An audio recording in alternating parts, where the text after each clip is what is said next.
여러분은 여러분 마음대로 사는 게 좋으신가요? 하나님의 인도하심을 받으며 사는 게 좋으신가요? 당연히 하나님의 인도하심을 받으며 사는 게 좋지요. 하나님께서 가장 좋은 길로 이끌어 주신다는 믿음이 있기 때문일 것입니다. 그러면 제가 질문을 조금 바꿔서 여쭤보겠습니다.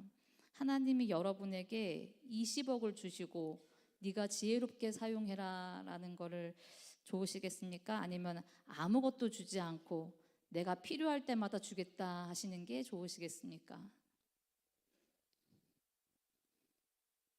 제가 여러분들을 너무 제 수준으로 생각했나 봐요. 저는 20억을 주고 네가 지혜롭게 사용해라 하는 것을 선택할 것 같습니다. 우리는 저처럼 하나님이 우리의 삶을 선하게 인도하심을 믿지만 그럼에도 불구하고 때로는 내가 선택하고 싶고 내가 결정하고 싶고 또 내가 고르고 싶은 마음들이 생깁니다. 그것이 상황이나 때마다 달라질 뿐입니다. 그래서 어쩌면 우리는 평생 동안 하나님께 맡기는 삶을 배우며 살아가는지도 모르겠습니다. 오늘은 야고보서 1장을 마무리하면서 우리 마음대로 사는 게 아니라 하나님의 인도하심에 우리를 맡기어 사는 모습이 어떤 모습인지 살펴보고 또 맡기어 산다는 것이 우리에게 어떤 은혜가 있는지 나누어 보겠습니다. 옆에 있는 분들에게 이렇게 인사합니다. 맡기고 삽시다. 맡기고 삽시다. 본문 19절부터 20절을 함께 읽겠습니다. 시작. 내 사랑하는 형제들아 너희가 알지니 사람마다 듣기는 속히 하고 말하기는 더디하며 성내기도 더디하라. 사람이 성내는 것이 하나님의 의를 이루지 못함이라. 아멘. 듣기는 속히 하고 말하기는 어떻게 하래요? 더디하라. 그리고 성내는 것도 더디하라. 현대인의 성경에는 함부로 화를 내지 말라 이렇게 되어 있습니다. 여러분은 주로 어떨 때 화가 나시나요? 하나님의 부부 수업이라는 책에 보면 이 분노라는 감정은 그 원인이 스트레스에 있다라고 이야기를 합니다. 근데 어떤 스트레스냐? 내 뜻대로 되지 않는 데서 오는 스트레스에서 이 화와 분노가 생긴다는 거예요. 생각해 보면 정말 그런 것 같습니다. 부부 사이에도 이 사람이 나의 뜻대로 되지 않을 때 짜증이 나다가 이게 반복이 되면 이제 화로 바뀌는 경우들을 볼 수 있죠. 부부 사이뿐만 아니라 부모와 자녀의 관계에서도 뜻대로 되지 않을 때 그런 감정들이 생기고 친구의 관계나 동료, 교회 안에서도 비슷할 것입니다. 내가 옳다고 생각하는 것, 이게 분명히 옳은 것인데, 이게 분명히 선한 것인데 뜻대로 되지 않을 때 화가 납니다. 우리는 일이 내 계획대로 되지 않을 때 그것이 설령 하나님의 뜻으로 느껴진다고 하더라도 그것이 잘 되지 않을 때는 사람들에게 성을 내거나 화가 드러나거나 뾰족한 말이나 행동들이 나오게 되어 있습니다. 내가 옳다고 생각하는 방향으로 흘러가지 않을 때 이 모든 것들이 계속 반복되면 누구나 다 그런 모습이 나타날 것입니다. 그래서 야고보는 듣는 것은 속히 듣고 말하기는 더디하면서 함부로 성내지 말라는 것이 그 행동 자체가 미성숙해서가 아니라 내 뜻대로 하고 싶은 자기 중심의 모습을 주의하라라는 의미입니다. 내 생각이 강해지면 다른 사람의 말이 들려요, 안 들려요? 안 들려요. 다른 사람 말할 때 말 듣다가 딱 끊고서 내가 할 말을 하죠. 나의 생각과 마음이 강해지면 결국 내 뜻대로 되지 않아서 다른 사람 말에 이야기는 들리지 않고 내 말을 자꾸 하게 되고 이것이 계속 반복이 되면 성을 내게 됩니다. 내가 내 삶의 주인이 되어서 내 뜻대로 주장하여 살다 보면 이런 모습이 나타나는 것입니다. 그래서 20절에 성내는 것이 하나님의 의를 이루지 못한다라는 말씀은 화를 내는 모습이 행동이 덕이 안 돼서라는 것 이상으로 우리의 뜻대로 하려는 모습 때문에 하나님의 뜻이 나타나지 않는다라는 의미입니다. 그리스도인은 내가 삶의 주인이 되려는 마음을 내려놓고 하나님께 맡기어 사는 사람인 줄 믿습니다. 그러면 내가 내 뜻대로 하는 것이 아니라 우리가 하나님께 맡기어 살 수 있도록 어떻게 해야 하느냐? 말씀을 많이 봐야겠죠. 그런데 우리가 말씀을 다 듣고 있잖아요. 지금도 듣고 있습니다. 21절 함께 읽겠습니다. 시작. 그러므로 모든 더러운 것과 넘치는 악을 내버리고 너희 영혼을 능히 구원할 바 마음에 심어진 말씀을 온유함으로 받으라. 아멘. 말씀은 모두에게 들려집니다. 교회 안에 있는 사람들은 그 모든 말씀을 듣고 있습니다. 그러나 모든 말씀들이 모든 듣는 사람들의 삶에 깊이 뿌리 내리는 것은 아닙니다. 어떤 사람은 말씀을 듣고 그냥 지나갑니다. 어떤 사람들은 말씀이 그 사람의 삶 속에서 자라납니다. 야고보는 말씀을 듣는다고 다 되는 게 아니라고 말하고 있는 거예요. 너희 안에 있는 더러운 것과 넘치는 악을 내버리고 너희에게 심겨진 들려진 말씀을 무엇으로 받으래요? 온유함으로 받으라라고 합니다. 무엇으로 받으라고요? 온유함으로 받으라. 하나님의 말씀을 듣는 행위는 누구나 다 할 수 있습니다. 교회 다니지 않는 사람들도 지나가다가 전도지 말씀을 볼 수 있고 들을 수 있어요. 그러나 말씀을 받는 우리의 마음이 중요한데 온유함으로 겸손하게 받으라고 말씀합니다. 말씀은 단순히 듣는 것으로 끝나지 않고 우리의 삶 속에 심겨지고 뿌리 내려지고 싹이 터서 자라서 열매를 맺어야 하기 때문에 그렇습니다. 여러분, 씨앗을 땅에 심을 때 이 땅이 마르고 쩍쩍 갈라진 땅에 뿌리가 잘 내려질까요? 갈라져 있으면 씨앗이 잘 들어가니까 그게 좋은 땅에서 씨앗이 잘 자랄까요? 아니면 촉촉하면서도 단단하게 씨앗을 잡아줄 수 있는 땅이 더 좋을까요? 아마 후자겠죠. 말씀이 우리에게 들려진다고 해서 다 잘 심겨지는 것은 아닙니다. 말씀을 온유함으로 받을 때 우리의 심령에 그 말씀이 심겨지는 겁니다. 촉촉하면서도 단단한 그 땅 위에 씨앗을 받아들이는 땅이 씨앗이 잘 뿌리 내리도록 하는 것처럼 말씀도 온유함으로 잘 받을 수 있기를 축복합니다. 그러면 우리가 온유한 마음으로 받으면 또 다 끝나는 걸까요? 그래도 끝나지 않아요. 또 있어요. 심겨진 말씀이 뿌리를 잘 내리고 자라기 위해서는 이렇게 해야 한다고 말합니다. 22절에서 25절입니다. 길지만 함께 읽겠습니다. 시작. 너희는 말씀을 행하는 자가 되고 듣기만 하여 자신을 속이는 자가 되지 말라. 누구든지 말씀을 듣고 행하지 아니하면 그는 거울로 자기의 생긴 얼굴을 보는 사람과 같아서 제 자신을 보고 가서 그 모습이 어떠했는지를 곧 잊어버리거니와. 잊어버리거니와. 아멘. 제가 여명교회 처음 왔을 때 여러 성도님들이 저에게 서울에서 인천으로 왔다고 이제 주변 맛집을 알려주셨어요. 제가 물어본 경우도 있지만 그냥 알려주신 분들도 있습니다. 그런데 제가 그 맛집을 핸드폰 메모장에 이렇게 써놨어요. 그랬는데 써놓기만 하고 그 맛집을 한 번도 안 갔다면 그 맛집이 저랑 상관이 있어요, 없어요? 내가 그 맛집에 맛있는 음식과 그 맛있는 음식이 저에게 영향이 있어요, 없어요? 아무런 영향이 없습니다. 제가 인천 맛집 리스트를 쫙 핸드폰에 적어놨어요. 누가 인천에 와가지고 물어봐요. 여기에 뭐 맛있는 거 있냐? 그러면 제가 정보를 줄 수도 있죠. 저는 안 먹어봤지만 정보를 줄 수 있습니다. 그러면 제가 그 맛을 잘 아는 사람인가요? 맛집을 잘 아는 사람인가요? 아닙니다. 맛집 정보를 핸드폰에 넣어놓은 사람일 뿐입니다. 말씀을 실천한다는 것이 이와 비슷할지도 모르겠습니다. 맛집 어딘지는 알았어요. 그런데 먹지 않고 그 맛을 모르면 그 음식들과 맛있는 음식들과 아무 상관이 없는 것처럼 말씀도 들었는데 내가 그 말씀을 알고 있는데 온유함으로 받기까지 했는데 실천을 안 하는 것은 말씀을 알고 다른 사람에게 알려줄 수도 있지만 내가 실천하지 않는다면 나에게 그 말씀이 생명이 되지 않는다라는 것입니다. 우리는 삶에 말씀이 자라고 있는지 자라지 않는지를 잘 보아야 합니다. 아무리 말씀을 많이 듣고 그게 우리에게 심겨졌다고 하더라도 말씀대로 실천하지 않으면 그 말씀이 우리의 삶에서 영향력이 없다고 이야기를 합니다. 그래서 야고보서는 그 말씀을 이렇게까지 이야기합니다. 실천하지 않는 것은 자신을 속이는 것이라고 말합니다.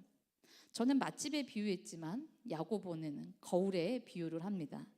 거울을 보고 고칠 것을 보았는데 내 외모를 보면서 고쳐야 되는 것을 찾았어요. 그런데 잊어버리고 고치지 않는다면 거울을 보는 것이 의미가 있나요?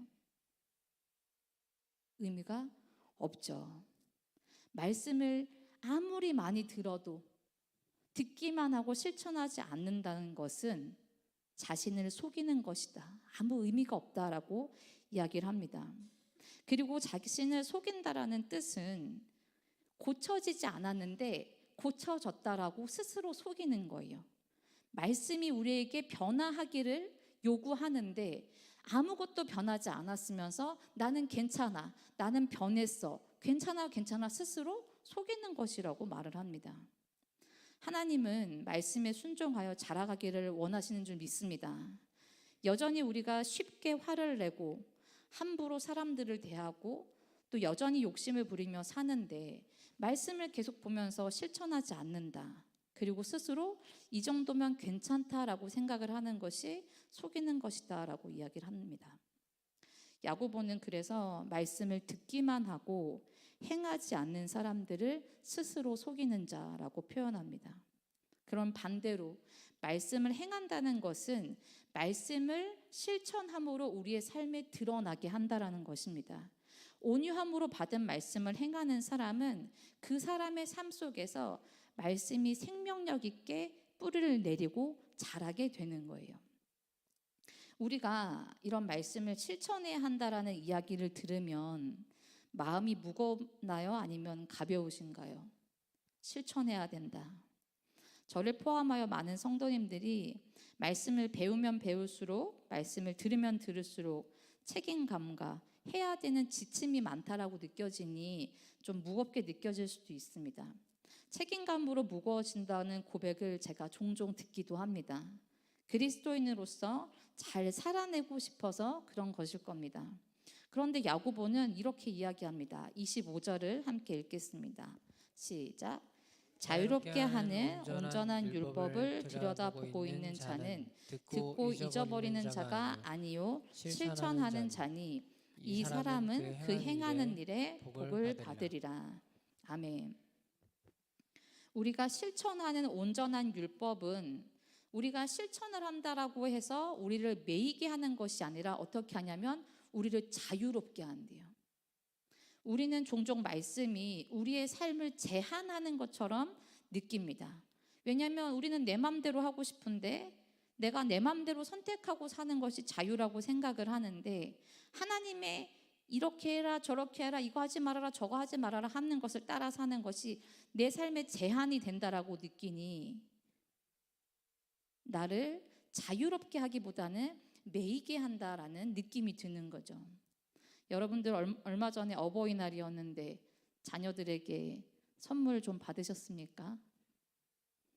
저도 받았어요. 카네이션, 종이로 접은 카네이션.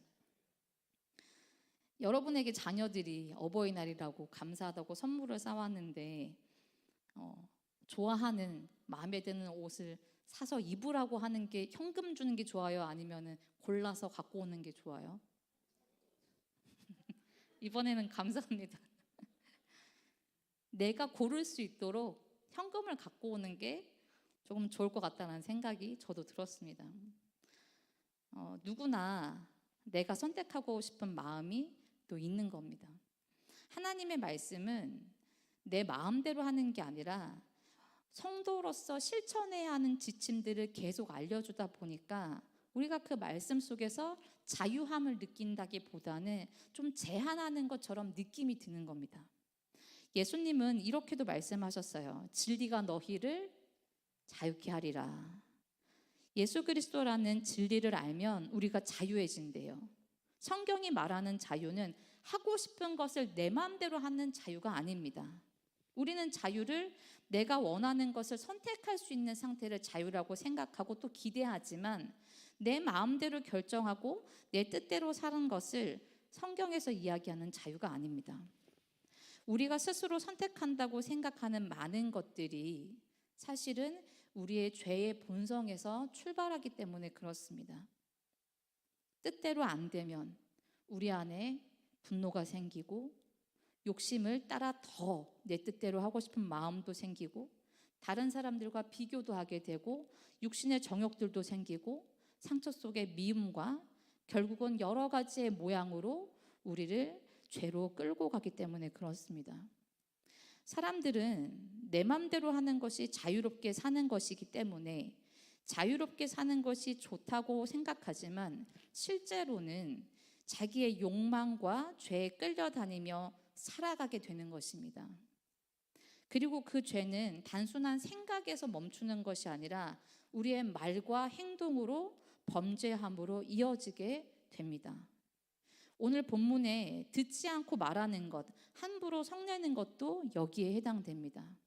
내 마음대로, 내 뜻대로, 내가 원하는 대로 선택하고 살다 보면 이것이 그때는 나의 유익이라고 생각하지만 나의 욕심에 이끌려서 죄를 선택하는 경우가 너무 많이 생기는 것이죠. 그래서 하나님께서 우리에게 주시는 자유는 내 욕망대로 우리가 편하게 선택하며 살 수 있는 자유가 아니라 이 죄와 욕망의 종노릇에서 벗어나는 자유인 줄을 믿습니다.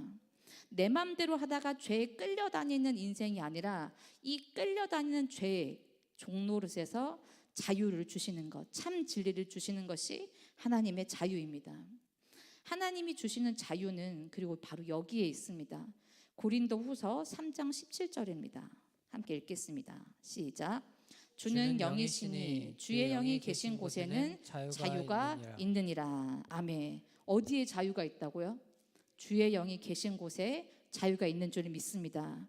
성령을 따라 사는 삶이 하나님이 우리에게 주시는 참된 자유입니다. 성령님께 우리를 맡겨 드리는 거예요. 죄에 끌려다니지 않는 자유, 성령님께 맡기어서 성령님의 인도하심을 따라 살며 자유함을 누리는 것이 하나님께서 우리에게 주시고자 하는 참 자유입니다. 바울은 갈라디아서 5장에서 이렇게도 이야기합니다. 같이 읽겠습니다. 시작. 내가 이르노니 너희는 성령을 따라 행하라. 그리하면 육체의 욕심을 이루지 아니하리라. 아멘.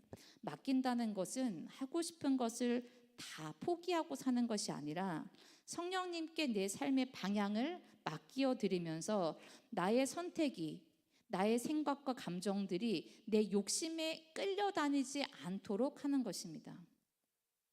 그리고 갈라디아서 5장 13절 14절에는 이렇게도 이야기합니다. 같이 읽겠습니다. 형제들아 너희가 자유를 위하여 부르심을 입었으나 그러나 그 자유로 육체의 기회를 삼지 말고 오직 사랑으로 서로 종노릇하라. 온 율법은 내 이웃 사랑하기를 내 자신같이 하라 하신 한 말씀에 이루어졌나니. 아멘. 성령을 따라 살아가는 자유함이 있는 사람은 나의 육체의 유익만 위해 사는 사람이 아닙니다. 나만을 위한 자유가 아니라 나와 다른 사람들을 사랑할 수 있는 자유가 있고, 나는 가진 것이 없지만 나보다 더 없는 사람들을 베풀고 섬길 수 있는 자유가 있는 것입니다. 나와 내 가족만 생각하는 이기심에 끌려가지 않고 나와 내 가족과 상관없는 사람들에게도 예수 그리스도의 사랑을 전할 수 있는 것이 성령님께서 주시는 자유함입니다.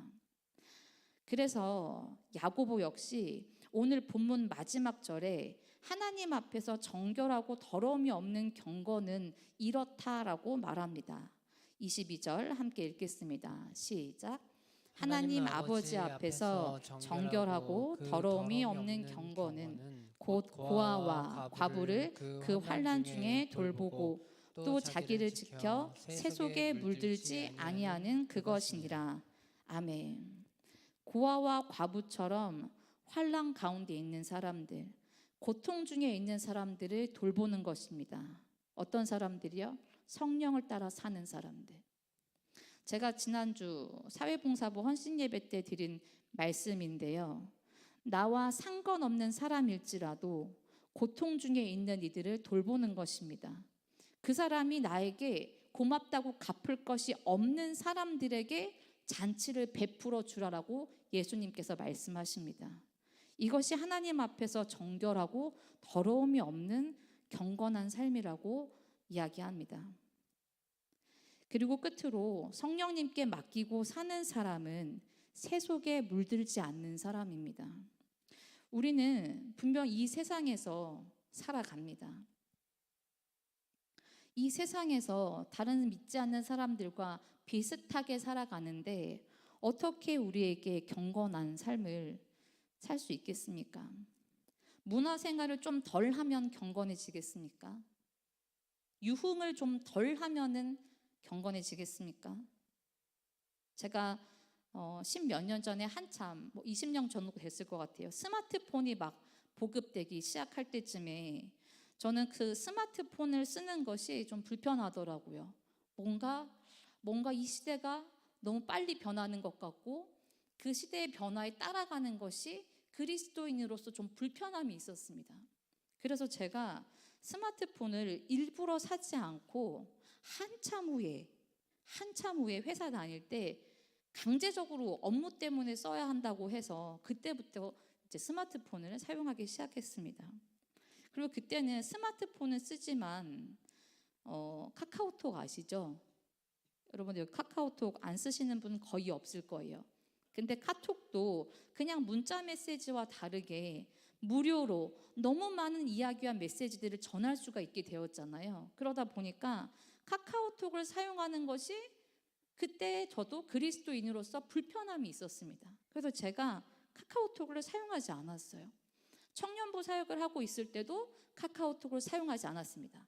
나는 전도사이기 때문에 카톡을 사용하지 않는다. 너희들과 다르다라는 것을 보여주기 위해서 고집했습니다. 그러다가 몇 년, 우스우시죠? 그러다가 몇 년이 지난 다음에 청소년부 사역을 하니까 얘네들은 안 되겠더라고요.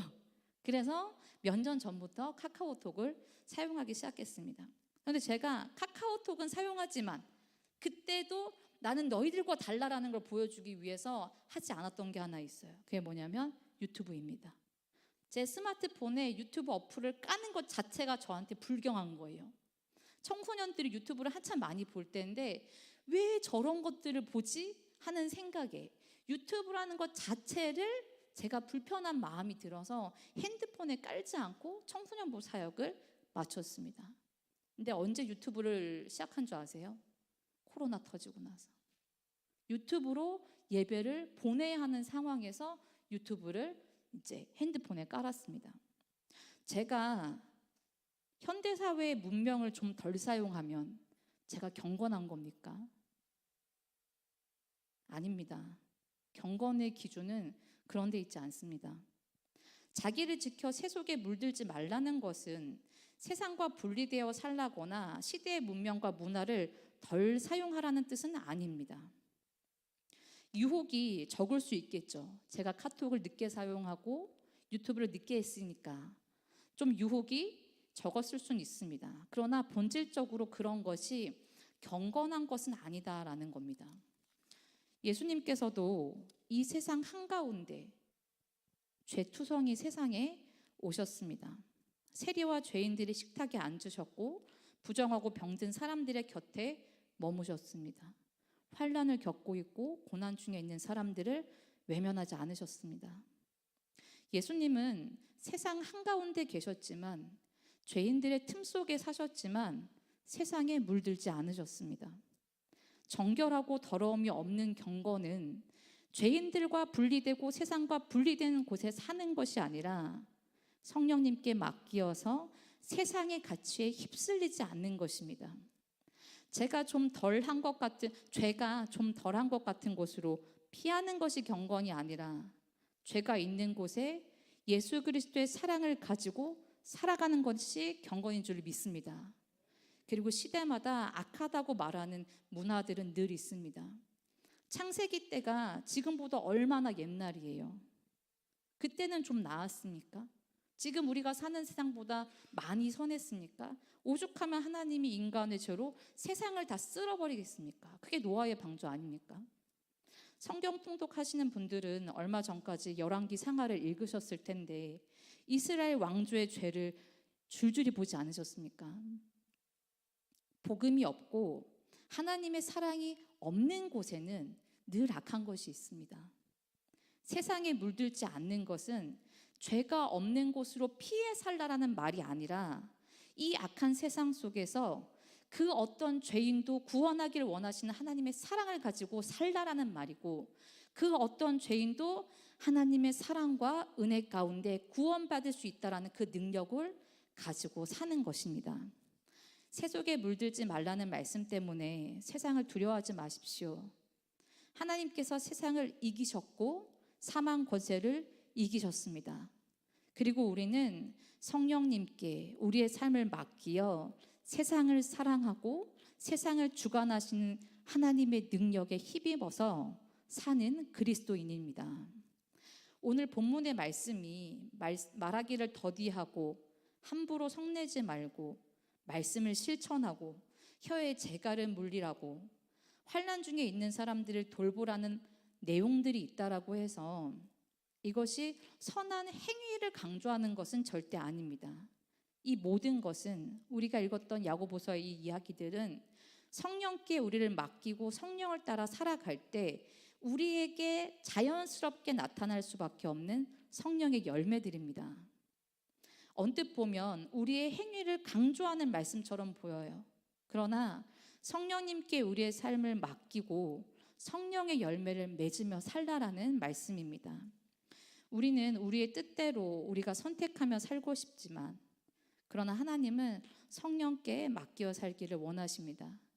내 생각도, 내 감정도, 나의 미래도, 나의 재물도, 사람들과의 관계 안에서도 성령님께 맡겨 살라라고 말씀하시는 것입니다. 그리고 그 맡김 속에서 우리는 비로소 성령님이 주시는 자유함으로 살아갈 수 있는 줄 믿습니다. 성령님께 맡기고 사는 사람은 내 생각이 옳다고 듣지 않거나 내 말만 하던 모습에서 이제는 듣기는 속히 하고 말하기는 더디하는 사람이 될 것입니다. 성령님께 맡기고 사는 사람은 내 뜻대로 되지 않는다고 화를 내던 모습이 사라지고 하나님 앞에 그리고 사람들 앞에 잠잠해질 것입니다. 성령님께 맡기고 사는 사람은 환난 중에 있는 나와 상관없는 사람, 나에게 갚을 것이 없는 사람들을 돌보게 될 것입니다. 성령님께 맡기고 사는 사람은 세상 속에 살지만 세상에 물들지 않고 그리스도의 복음을 전하는 삶이 될 것입니다. 사랑하는 성도 여러분, 저와 여러분에게 이런 은혜가 있기를 축복합니다.